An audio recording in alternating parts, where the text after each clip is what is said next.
Hello বন্ধুরা, আজকে একটা অন্য ধরনের ভিডিও নিয়ে আসলাম। দেখো তো আমার হাতে কি, হাতে অনেকগুলো চাপাতি। এখানে সবজির বাকলগুলো জমিয়ে রেখেছি সার তৈরি করার জন্য।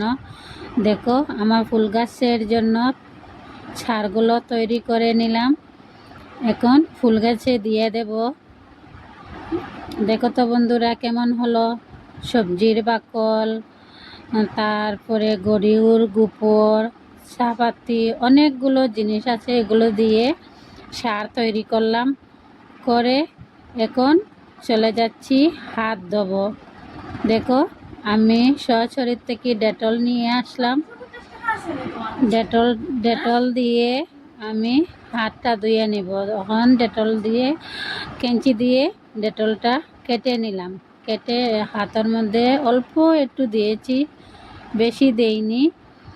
দেখো হাতটা ঘষিয়ে ভালো করে ধুয়ে নিব। পচা জিনিস তো, তাই হাতে কোনো জীবাণু থাকবে না।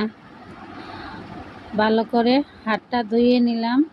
আর গন্ধটা অনেক সুন্দর, অনেক অনেক, তাই একটু সঙ্গে নিলাম।